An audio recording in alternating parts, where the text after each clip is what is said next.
শাহাদাত সেলিম এমন একটা গঠনমূলক বিরোধী দল, মানে যেটা সেলিমউদ্দিন বলছেন, তাদের মতামত আপনারা নিচ্ছেন না কেন? তার সঙ্গে একটু যোগ করি, আজকে যেমন জামায়াত ইসলামীর সেক্রেটারি জেনারেল একেবারে আনুষ্ঠানিক সংবাদ সম্মেলন করেছে, বলেছে যে সবার আগে বাংলাদেশ যে স্লোগানটি ছিল সেটি এখন সবার আগে বিএনপিতে রূপ নিয়েছে।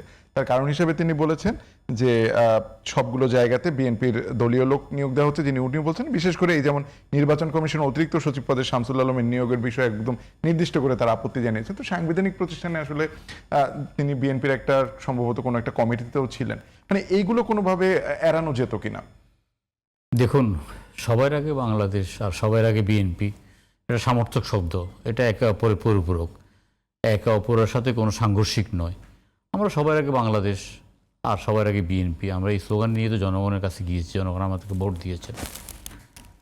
সারা পৃথিবীতে গণতান্ত্রিক দেশে সরকার গঠনের প্রশ্নে জনগণের মতামত নেওয়ার আগে একটা কর্মসূচি ঘোষণা করে, ইশতেহার ঘোষণা করে।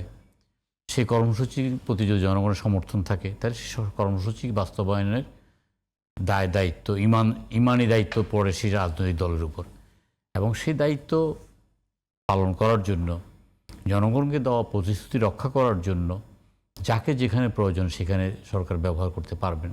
এতে সাংবিধানিক কোনো সংকটের সৃষ্টি করার কথা নয়।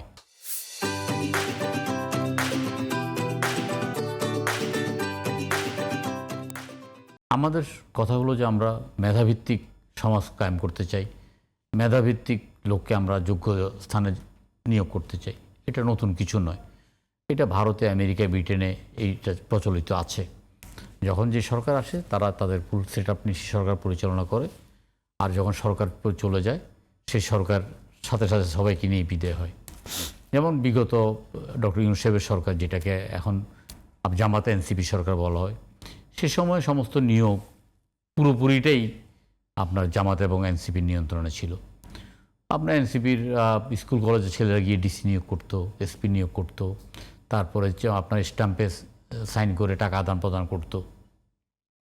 এখন জামাত ইসলাম বলে দলীয়করণের আপনার কথা। বিএনপি সরকার গঠন করেছে, সরকার পরিচালনা করার ক্ষেত্রে সরকার তার পছন্দের লোক নিয়োগ করবে। জামাত তো এই মুহূর্তে কোনো সরকারি দল নয়, সরকারে নাই, কিন্তু জামাতের বেশ কিছু ব্যবসায়িক প্রতিষ্ঠান আছে, ইসলামী ব্যাংক আছে, ইবনে সিনা আছে, তারপর তাদের আরও কিছু কোচিং সেন্টার আছে, আরও নানা ধরনের তাদের এনজিও ব্যবসা আছে। সেখানে ধরেন আপনার ইসলামী ব্যাংকে জামাতে ইসলাম করা ছাড়া আরেকজন নিয়োগ পাবে এটা কল্পনা করা যায় না। ওনার সরকারি দল না, কিন্তু ইবনে সিনাতে জামাত ছাড়া অন্য কেউ নিয়োগ পাবে, ওনাদের পরিচালিত ব্যাংকে জামাত ছাড়া অন্য কোনো কেউ নিয়োগ পাবে, ওনাদের পরিচালিত মাদ্রাসায় অন্য কোনো কেউ নিয়োগ পাবে, এটা কল্পনার বাইরে। মানে বেসরকারি দলীয়করণ, বেসরকারি দলীয়করণ। তাহলে জামাত এই মুহূর্তে এই সমালোচনা যেটা করতেছে, এটা আগে ওনারা আয়নায় নিজের মুখটা দেখা দরকার। জামাতে ইসলামের যে ব্যবস্থাপনাটা, এটা একটা আপনার এক ধরনের একটা রেডিক্যাল, আপনার একটা মানে ফ্যাসিবাদী এক ধরনের মানে ব্যবস্থাপনাটা ওনারা কেনাকাটা করার মধ্য দিয়ে ওনাদের লোকদেরকে প্রাধান্য দেবে। ওনারা এমনকি ভিক্ষা দেওয়ার সময় কিন্তু ওই জামাত করে কিনা তাকে দেখে ভিক্ষা দেবে। সরকারি কোনো সাহায্য অতীতে ওই এনসিপির সময় আসা, যখন আসছে এনসিপি জামাত সরকারের সময়, ওই সরকারি সাহায্যটাই জামাতের নাম করে দিয়েছে। মানে আপনি কোনোভাবে এটাকে অন্তর্বর্তী সরকার বলছেন না? না, এটা অন্তর্বর্তীকালীন সরকার তো নয়, এটা হলো জামাত এনসিপির সরকার। এরা বিভিন্নভাবে নির্বাচনকে প্রলম্বিত করার চেষ্টা করেছে, 5 বছরের জন্য স্লোগান দিয়েছে। তারপর আমি জামাতের বেশ কয়েকটা প্রোগ্রামে গিয়েছি, সেখানে বিভিন্নভাবে তারা মানে কঠোর বজ্রকণ্ঠে আওয়াজ করেছে যে শেখ হাসিনার ফাঁসি ছাড়া কোনো নির্বাচন হতে দেওয়া হবে না। তারপরে পিআর পদ্ধতিতে নির্বাচন চাই একটা অংশ বলেছে যে একদিন গণভোট, একদিন আলাদা দিন নির্বাচন, ইত্যাদি অনেক অন্তরালের অনেক কোনো ঘটনা আছে। সব ঘটনার প্রবাহকে আমরা মোকাবিলা করে একটা নির্বাচন করেছি।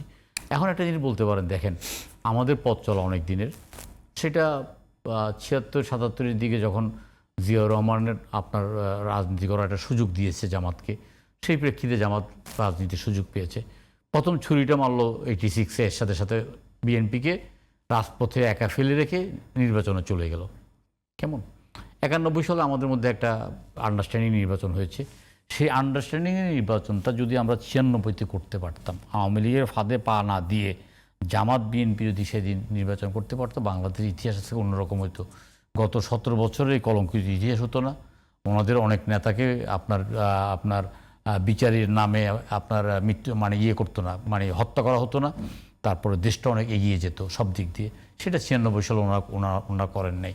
তারপরে এই মুহূর্তে নির্বাচনে 5ই অগাস্টের পরে আমরা আশা করেছিলাম যে আমরা মিলেমিশে একসাথে একটা সামনে দিয়ে এগাবো। সেটাও সম্ভব হয়নি। প্রথম কথা হলো যে আমরা নির্বাচনকে প্রলম্বিত করাতে বিএনপি ক্ষতিগ্রস্ত হয়েছে। নির্বাচন 3 থেকে 6 মাসের মধ্যে হলে নির্বাচনে বিএনপি আরও অনেক ভালো রেজাল্ট করতো এবং বিএনপির সে সক্ষমতা ছিল ডক্টর ইউনূস আব্বা করে নির্বাচনটা দিত। কিন্তু আমরা জনমতের প্রতি শ্রদ্ধাশীল রেখে আমরা নির্বাচনের একটা যৌক্তিক সময় দিয়েছি অন্তর্বর্তীকালীন সরকারকে। যৌক্তিক সময়টা দিয়েছি এই কারণে যে আপনার ওই রেজোনা যেন একটু ফ্ল্যাগটা ভালো করে উড়াতে পারে। দেখতে দেখতে যায় তার ফ্ল্যাগ উঠতেছে, ওই ফারুকি একজন আছে না নাটক করে, ওই তার ফ্ল্যাগটা উড়ানোর জন্য। তারপর আসিফ নজরুল, এদেরকে আমরা একটু সময় দিয়েছি। এই সময়টা আমরা তাদেরকে দিয়েছি। আবার যে বলছেন যে জনমতের প্রতি শ্রদ্ধা না, আমি বলি এখানে জনমতের প্রতি শ্রদ্ধা বলতে আপনার একটা সংস্কার, আমরা তো 31 দফা একটা সংস্কারের কথা বলেছি।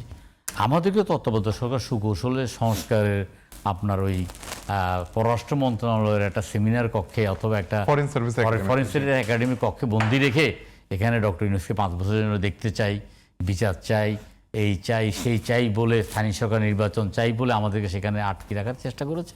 আমরা সেখান থেকে বেরিয়ে এখন নির্বাচন করেছি।